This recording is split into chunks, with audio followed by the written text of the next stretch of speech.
বহুদিন পর আরও একটা ভ্লগে তোমাদের সকলকে স্বাগত জানাই। দিনটা ছিল 25শে ডিসেম্বর 2025।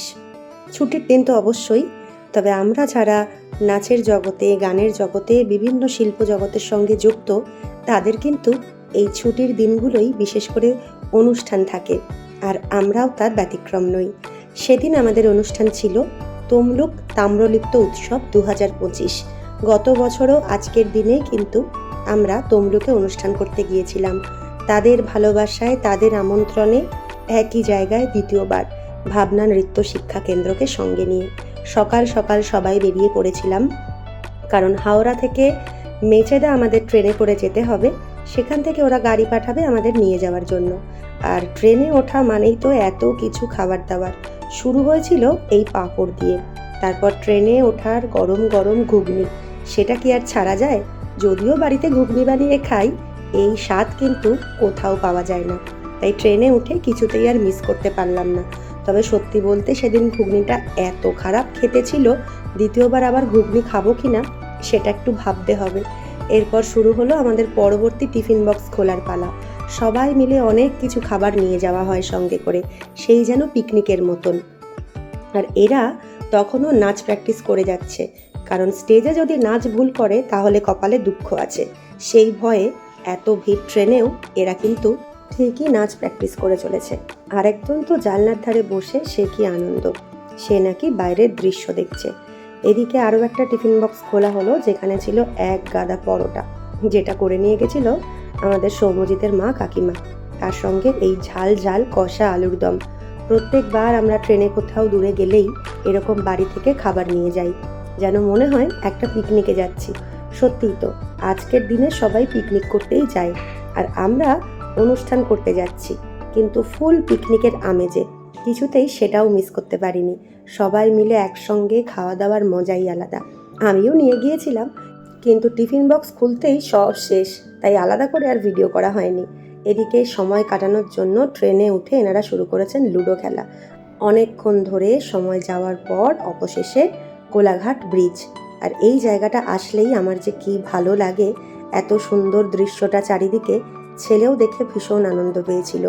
আর এই জায়গা পার করলেই আমরা সবাই মিলে নেমে গেলাম মেচেদা স্টেশনে। স্টেশন থেকে বেরিয়ে বাইরে আমাদের জন্য মেলা প্রাঙ্গণ থেকে আসা গাড়ি অপেক্ষা করছে। সেই গাড়ি করেই আমরা চলে যাব তমলুক তাম্রলিপ্ত উৎসবে, কারণ সেখানকার নিয়ারেস্ট কোনো স্টেশনে এত ট্রেন সুযোগ সুবিধা নেই।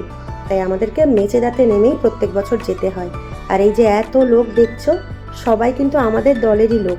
আজকে শুধু আমরা শেওড়াফুলি শাখার ভাবনার যারা ছাত্রী তারা নয়, আমাদের বারুইপাড়া শাখার ছাত্রীরাও আমাদের সঙ্গে অনুষ্ঠান করতে গিয়েছিল। সেই কারণে এত লোকের সমাগম একসঙ্গে একই ভিডিওতে তোমরা দেখতে পাবে। এখন মেচেদা স্টেশন থেকে আপাতত বাইরের দিকে যাচ্ছি। হাতে ভারী ব্যাগ থাকুক কিংবা পিঠে ভারী ব্যাগ থাকুক, আমাদের কিন্তু আনন্দ, মজা, হাসি ঠাট্টা কোনো কিছুর অভাব নেই কখনো। যতই কষ্ট হোক না কেন, সবাই মিলে একসঙ্গে যাওয়ার, সবাই মিলে একসঙ্গে থাকার এই যে আনন্দটা, এটাই আমাদের সমস্ত কষ্টকে এক নিমেষে শেষ করে দেয়। তাই যতটা আনন্দ নিয়ে যাই, যতটা এনার্জি নিয়ে যাই, ঠিক সেভাবেই আমরা বাড়ি ফিরি। এই যে স্টেশনের বাইরে দুটো গাড়ি আমাদের জন্য পাঠানো হয়েছিল। এই একখানা গাড়ি এটা আগে ছাড়লো, আর তার ঠিক সঙ্গেই আমাদের গাড়িটাও ছেড়েছিল।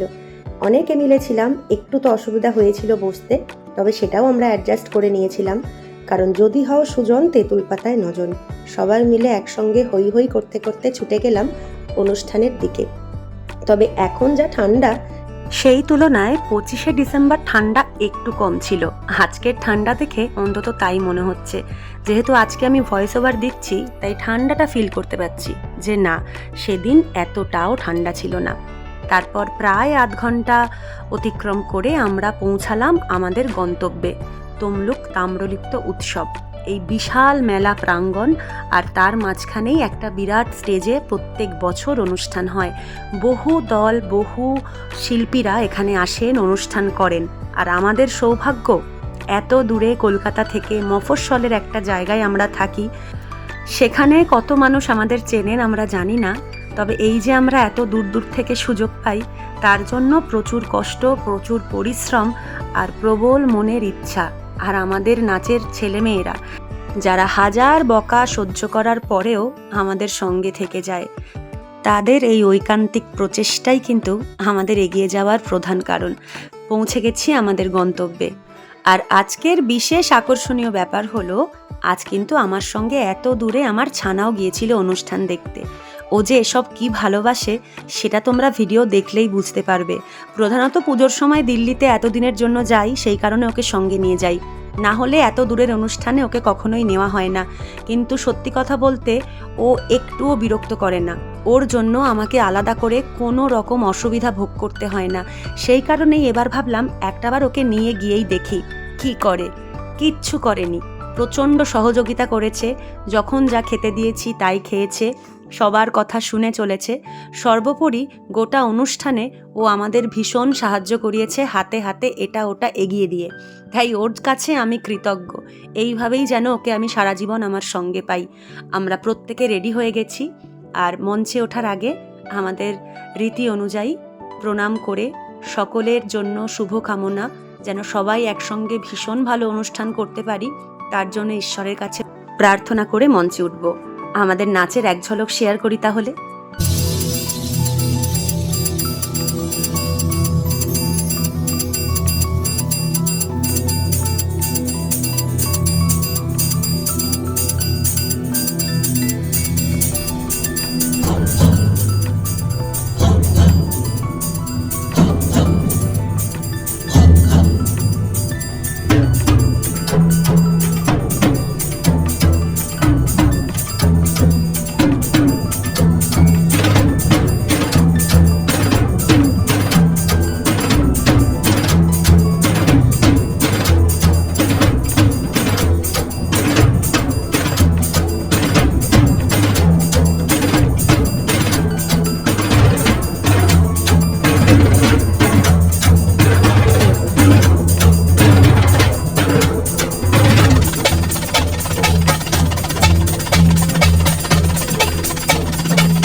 প্রায় 1.5 ঘন্টা নাচের অনুষ্ঠান, সবটুকু তো শেয়ার করা সম্ভব নয়।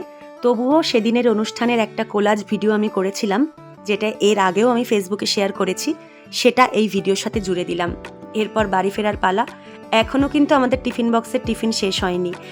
ফেরার পথে পাস্তা, কেক, চিড়ের পোলাও, আরও কত কি যেন ছিল। খিদে তো ভালোই পেয়েছিল, তাই সবাই মিলে একসঙ্গে আবার ঝাঁপিয়ে পড়লাম খাবারের ওপর। আমাদের বারুইপাড়ার ছাত্রীরা কিন্তু আমাদের একটু আগেই বেরিয়ে গিয়েছিল, ওদের নাচ যেহেতু আগে শেষ হয়েছিল। আর ওরা যেহেতু অনেকটা দূর যাবে, তাই ওদেরকে আর আমাদের জন্য অপেক্ষা করতে বলিনি। ওরা এতক্ষণে হয়তো বাড়ি পৌঁছে গেছে, আর আমাদের ট্রেনটা ভীষণ লেট করেছিল। এদিকে আমার ছানা এতটা সময় আমাদের সঙ্গ দিয়েছে, এতটা পথ হেঁটেছে, তাই তার একটু সেবা না করলে হয়? এত বড় মানুষটা সেই সকাল 12টা থেকে রাত্রি 12টা অবধি এক নাগারে সার্ভিস দিয়ে গেছে। সত্যি কথা বলতে আমি খুব খুব খুশি। এইভাবেই ও আমাদের সঙ্গে বেড়ে উঠুক, এইভাবেই যেন সারা জীবন ও আমাদের সঙ্গে পথ চলে। কে বলতে পারে আজকে যেই গ্রুপের দায়িত্ব আমরা নিয়ে করছি, ভবিষ্যতে হয়তো সেই দায়িত্ব ও নিজেই নিজের হাতে তুলে নেবে, সেই আশাতেই রইলাম। তবে সেটা সম্পূর্ণ ওর ব্যক্তিগত ব্যাপার, ওর যা ভালো লাগে ও তাই করবে। তবে আশা করি ও আমাদের ভাবনাকে আরও অনেকটা দূর এগিয়ে নিয়ে যাবে। আজকের ব্লগটা এখানেই শেষ করলাম। কেমন লাগলো অবশ্যই জানাবেন।